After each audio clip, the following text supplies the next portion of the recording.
Bienvenidos.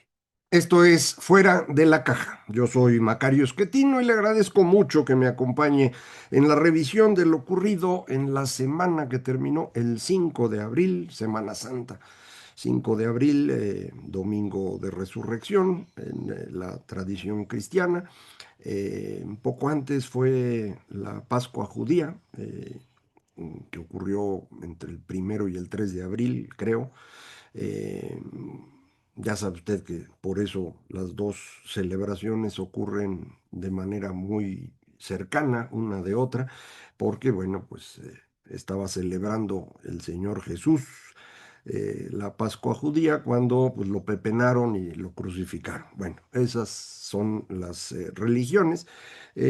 Nosotros tenemos que hablar de lo que está pasando ahorita y pues tenemos que seguir hablando de Irán, aunque no hay una cosa todavía clara. Seguimos en una guerra que ya lleva 5 semanas completas. Empezó, recuerda usted, el último día de febrero. Se echaron todo marzo, ya llevan la primera semana de abril. Eh, Estados Unidos es claramente superior a cualquier país del mundo en guerras convencionales, pero pues no tenían ninguna previsión, creo, de un tipo de guerra más novedoso, lo que yo he llamado la guerra de guerrillas del siglo XXI, que se da esencialmente usando estos pequeños aparatitos voladores no tripulados que llamamos drones. Irán era una potencia en el desarrollo y construcción de drones, se los vendía a Rusia, luego le transfirió tecnología hace cosa de un año para que ellos mismos los hicieran, pero son de diseño iraní. Y con eso pues les está alcanzando para mantener la situación complicada porque pues han cerrado, como sabe usted, el estrecho de Hormuz. Le permiten pasar a ciertos barcos, unos pagando $2 millones para poder pasar, otros porque son de aliados suyos, ellos deciden quién pasa y quién no. Y entonces, pues se ha reducido significativamente la oferta de crudo en el mundo.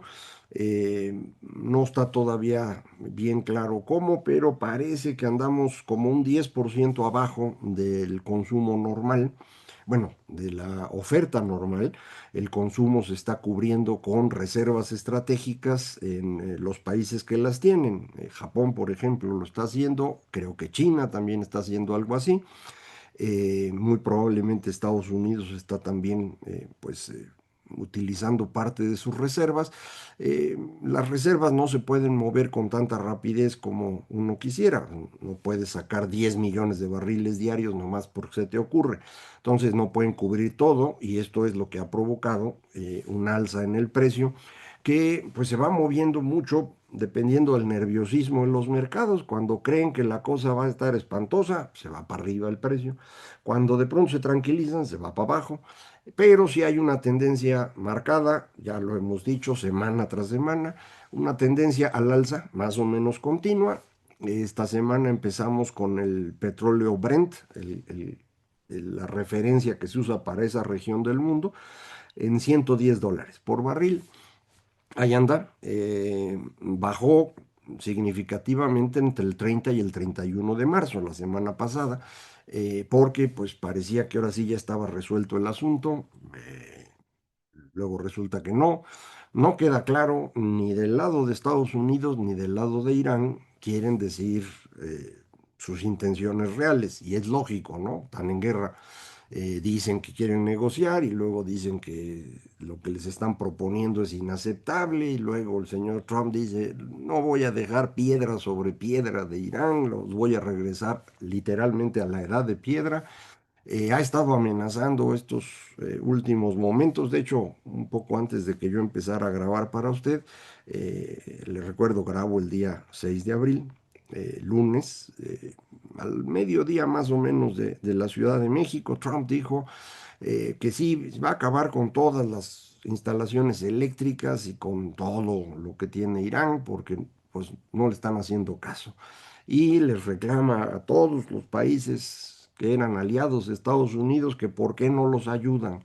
Esto ya lo sabe usted, ¿no? Pues, Estados Unidos se lanzó a la guerra literalmente solo, iba acompañando a Israel, pero pues sin avisarle a ninguno de sus aliados, a los cuales además estuvo pateando durante todo el año pasado con el tema de aranceles, pero también con esta idea que tiene de que la civilización occidental se está viniendo abajo. Es la idea que está detrás de este movimiento MAGA, que articularon el señor J.D. Vance, el vicepresidente, hace un año, y el señor Marco Rubio, el secretario de Estado, hace poco más de un mes, los dos en la conferencia que se hace en Múnich de seguridad. Vance fue muy grosero con Europa, Rubio fue mucho más articulado, un discurso bastante bien escrito, pero los dos parten de este supuesto de que la civilización occidental es la cristiandad. Esto es algo perfectamente razonable para el siglo XVII, pero no para el siglo XXI. Entonces, lo que están diciendo no tiene sentido, pero es el argumento que está detrás de todo este movimiento, pues, que logró encabezar el señor Trump y por eso está en la presidencia. Eh, y ellos están convencidos que esto es un asunto pues, religioso que viene del más allá, que el señor Trump es prácticamente un profeta. Entonces, pues así está bien complicado. Eh, no sabemos entonces qué va a pasar en Irán. Existe la posibilidad de que el señor Trump cumpla esta nueva amenaza de que ahora sí en 48 horas acaba con todo. Creo que van 5 veces que lo dice. Esta última vez se debe haber cumplido hoy lunes, más o menos esta hora, un poquito más tarde, pero ya la movió para mañana. Que si para mañana no le han abierto Hormuz, los va a hacer Pinole. A lo mejor mañana dice otra cosa. Vamos a ver. Eh, ya sabe usted, un poco es el estilo de negociación de él y un poco, creo yo, es que no tiene idea qué está haciendo, porque se fue a meter a una cosa que no estaba nada sencilla de resolver. Esperaba, como Putin esperaba, que Ucrania se rindiera. Trump esperaba que Irán se viniera abajo, no se vino abajo. Y ahora pues no se puede ir tan fácil. Si se va, deja a un Irán en condiciones de seguir jorobando a los vecinos. Acuérdese usted, siguen existiendo milicias asociadas a Irán como Hezbollah. Hamas está muy golpeado, pero ahí están los Houthis allá abajo en el otro cacho para el Mar Rojo. Entonces, la zona quedaría en una situación muy grave si de pronto así nada más se va a Estados Unidos. Entonces, no está tan fácil irse. Él quería convencer a sus aliados de que ellos abran Hormuz y él se va. Los aliados no se quieren meter en una cosa que ellos pues, no consideran adecuada. Entonces, vamos a ver qué pasa. Una cosa espectacular que ocurrió en la semana fue el rescate de un aviador estadounidense. Uno de sus aviones fue derribado. Los tripulantes, ya sabe usted, se eyectan para sobrevivir.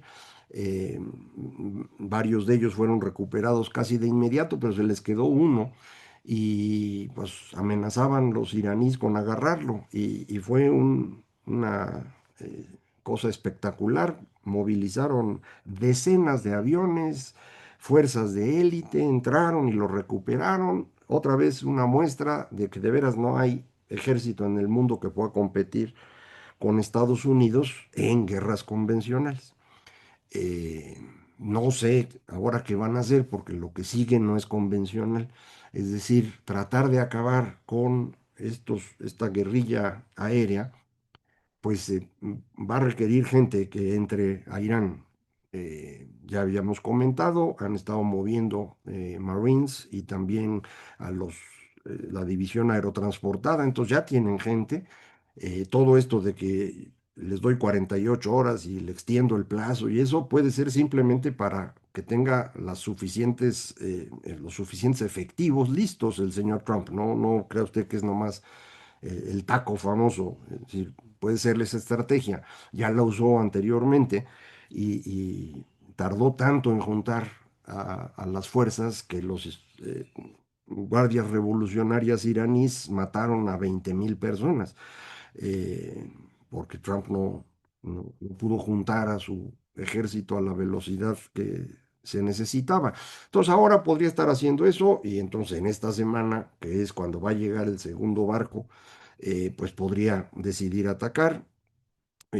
Dos opciones: la isla de Karja allá arriba, que es donde Irán mueve su petróleo a barcos porque no tiene puertos suficientemente profundos.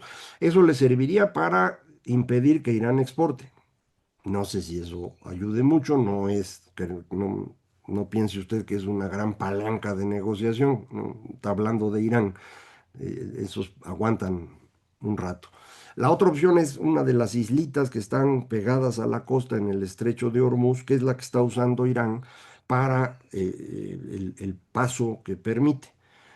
Tienen que pasar entre la costa de Irán y esa islita, que no me acuerdo cómo se llama. Eh, Esa isla es la que podrían tratar de controlar y la costa. Y ahí sí va a ser dura la batalla. Ese sería un ataque de fuerzas especiales, puede ocurrir, podría ser exitoso, no está tan fácil. No una invasión, ¿eh? Una invasión formal requeriría cientos de miles de efectivos. Sería pues lo mismo que les pasó en Irak y luego en Afganistán, o si quiere usted lo que pasó hace 5 décadas en Vietnam. No es nada sencillo ocupar un país, y este es un país grandote, ¿no? 90 millones de habitantes, ya se lo comenté, entonces no está fácil, vamos a ver qué ocurre. Eh, en principio, pues todos seguimos alerta, los mercados se siguen moviendo, le digo, no de golpe, pero sí de forma continua, y siempre está la duda de en qué momento se nos pueden botar las cosas en los mercados, porque empieza uno a jugar ya en el margen. Entonces, esperemos que no sea así. Aquí en México lo más importante, creo yo, de la semana pasada fue Naciones Unidas declarando pues que el tema de desaparecidos en México es un problema de verdad. Vi por ahí un dato de cómo andaba los desaparecidos según Naciones Unidas. Nosotros andamos en 130 y tantos mil, y el siguiente país con un gran número de desaparecidos no llega a la décima parte de eso, y es Irak. Y ya de ahí para abajo, ¿eh? Es decir, el tema de desaparecidos en México a nivel global es una cosa eh, inmanejable. El gobierno mexicano dice eso no está bien porque Naciones Unidas creó ese comité para desapariciones forzadas por el Estado, y esto no es el caso. Si el Estado es incapaz de proveer seguridad a su gente, pues en el fondo está siendo la causa de las desapariciones, yo digo. Entonces, más que andarse peleando con Naciones Unidas, sería bueno que empezaran a resolver el problema, ¿no? Ya habíamos platicado hace tiempo que el número de homicidios ha bajado en buena medida porque han subido las desapariciones. Eso lo empezó a utilizar López Obrador. Y luego, al final de su gobierno y al principio del de la señora Sheinbaum, empezaron a tratar de borrar a los desaparecidos. Y eso es lo que motivó que muchas personas empezaran a presentar denuncias frente a Naciones Unidas, y eso es lo que está llevando a este tema de hoy, en el que el gobierno mexicano se queja, pero no tiene razón para quejarse. Nosotros somos los que debemos quejarnos de su incapacidad para garantizar la seguridad. Otra vez, es que no controlan el territorio nacional. Y si no controlan el territorio nacional y no pueden garantizar que las personas vivan más o menos en paz, que no desaparezcan, entonces, pues yo no entiendo por qué se quieren meter a resolver asuntos electorales. Sí lo entiendo, ¿no? O sea, ellos nada más quieren el poder y quieren saquear, es todo lo que quieren, no tienen la más remota idea de lo que significa gobernar. Y esto pues se ve claramente en muchos ámbitos ya de la vida nacional. Un ejemplo del día de hoy, el bloqueo de los transportistas. Eh, Entiendo que sí está ocurriendo, no igual en todas partes. Empezaron por ahí de las 10 de la mañana, según veía yo. El sureste del país está bloqueado. Hay bloqueos relevantes en las carreteras que van al norte de la Ciudad de México, esto es hacia Querétaro, y luego en varios tramos, hay en Guanajuato, por ejemplo, hay bloqueos. La que va a Pachuca también, de ahí va para Tuxpan, no sé por ahí cómo anden las cosas. La que va a Toluca, los manifestantes lo que hicieron fue bloquear las casetas y dejar pasar a todo el mundo gratis, así que pues salió bien eso, ¿no? De ahí, no sé, los caminos que van hacia Michoacán y demás parece que están limpios. Entonces sí hay cierta presencia de estos bloqueos, dicen que es indeterminado, vamos a ver, pero esto es una muestra más de los incapacidad de gobierno, es decir, los robos en carretera son una cosa ya de locos. Y los transportistas, pues no solo pierden su negocio, pierden la vida. Y ellos nada más quieren que les resuelvan eso y no lo pueden hacer. Y no lo pueden hacer porque no pueden hacer nada. Ese es el problema que tenemos. Soy Chucho Silva Gerso, que escribió en Reforma un artículo, vale la pena porque dice, es que todo el mundo afirma que lo que pasa es que la presidenta no está enterada, que no le dicen, que no la ayudan, que no la cuidan. Y él dice, no, es ella el problema, ¿eh? Eh, Como usted ya me ha escuchado, sabe que para nosotros eso no es noticia, pero pues que lo comente Chucho está bien, porque pues conforme más personas empecemos a coincidir en nuestro análisis de lo que pasa, preferible, ¿no? También Guillermo Ortiz, quien fue secretario de Hacienda, creo que vive en Estados Unidos, escribió un texto para un servicio de publicaciones que tienen allá, pues coincidiendo en mucho en lo que ya también hemos platicado, especialmente en la debilidad de las finanzas públicas. Por cierto, la semana pasada tuvimos tres cosas de finanzas públicas. Una fueron los datos de febrero, que siguen igual que antes, o sea, están equilibrando las cosas con una inversión deprimida. Segundo, los precriterios para el paquete económico de 2027. Y lo tercero fue unos textitos que puso el señor secretario de Hacienda, Edgar Amador, que parecen ser la respuesta a los artículos que publicó la revista The Economist la semana previa, diciendo que este país es una tragedia en materia económica. Y pues obviamente el secretario de Hacienda dice que no, que mira, tenemos una tasa de desempleo bajísima. Usted ya sabe, porque ya lo hemos platicado, esa tasa en México no sirve para nada, no tiene sentido. Nosotros tenemos una tasa de desempleo baja porque 56% de los mexicanos están en la informalidad. Entonces, así cualquiera, ¿no? Puso también esto de que la inversión extranjera maravillosa. Hombre, pues son empresas extranjeras que lo único que están haciendo es mantener aquí el dinero, no lo han sacado y por eso parece que hay inversión extranjera. A eso se le llama reinversión de utilidades y eso es casi todo el flujo de inversión extranjera. Varias cosas de ese tipo, pero bueno, me voy a lo de los precriterios porque ahí insiste la Secretaría de Hacienda que la economía mexicana está de lujo y va a crecer este año. Ponen un rango, el punto medio del rango es 2,3% y el próximo año 2,4%. Esas cifras eran las que crecía México hasta 2018. Los 40 años anteriores a 2018 crecíamos a ese ritmo. 2,3, 2,37%. Entonces entre 2,3 y 2,4. Y dicen, vamos a crecer. ¿Y cómo, güey? Desde que ellos llegaron, 2018 para acá, es decir, de la mitad de 2018 cuando ganan la elección para acá, el crecimiento promedio es 0,8. ¿Se podría crecer 2,3? Bueno, pues sí se podría, ya lo habíamos hecho, pero bajo este esquema de política económica que ellos iniciaron, el crecimiento es 0,8. Los datos que tenemos ahorita, hoy lunes, que salieron de consumo e inversión para el mes de enero, pues muestran un debilitamiento otra vez de la economía. Los datos de alta frecuencia de BBVA que ya le he comentado apuntan a que febrero y marzo fueron una cosa terrible.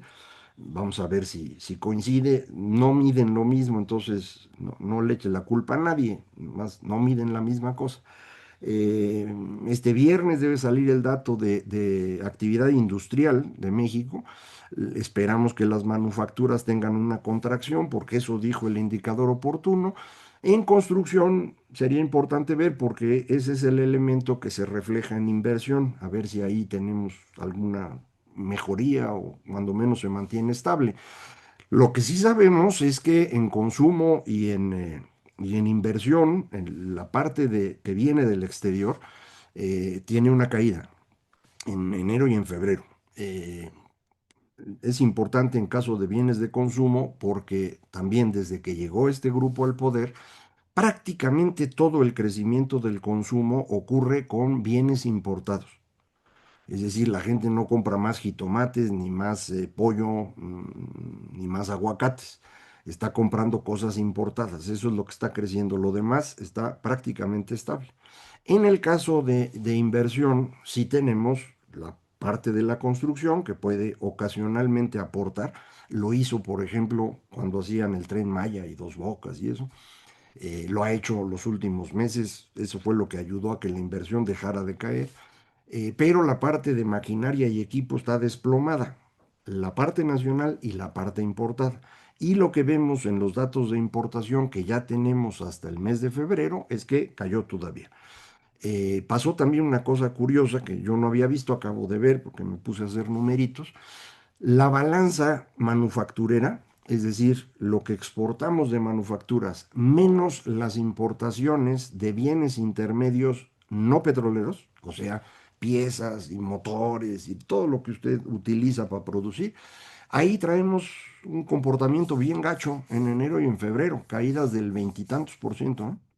Y ese es bien importante porque es el otro elemento con el que crecemos. Es decir, se crece porque la gente consume más, se crece porque se invierte o se crece porque estamos produciendo cosas más allá de lo que importamos. Si esto se reduce y el consumo no crece y la inversión se cae, pues en el conjunto la economía se viene abajo. En consecuencia, con los datos que tengo hasta hoy, yo estimaría que el primer trimestre del año nos va a dar un crecimiento negativo. Con eso, su 2,3% no va a ocurrir. Pero bueno, más allá de sus estimaciones de estas cosas, importa qué es lo que dicen que van a hacer el próximo año.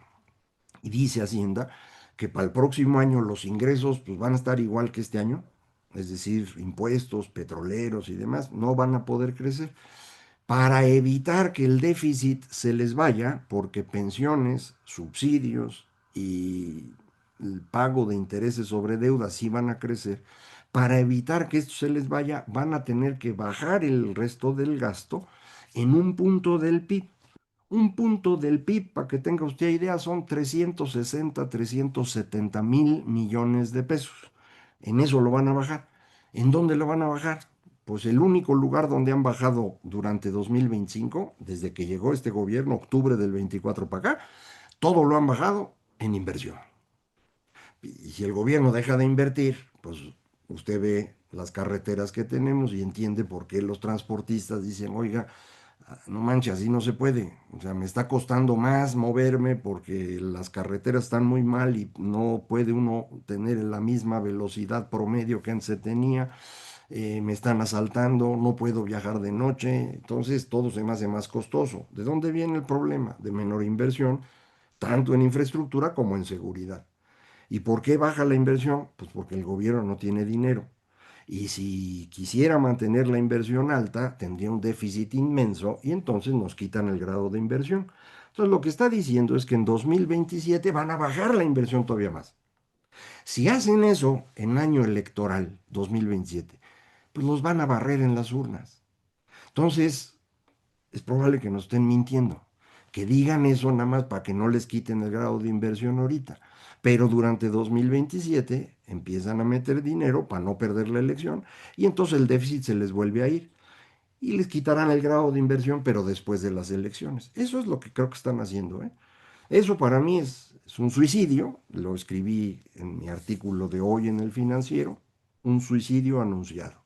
Están diciendo con toda claridad, no tengo dinero, finjo que voy a reducir mis gastos para que no me cambien el grado de inversión, pero como va a ser año electoral, no les voy a cumplir, mano.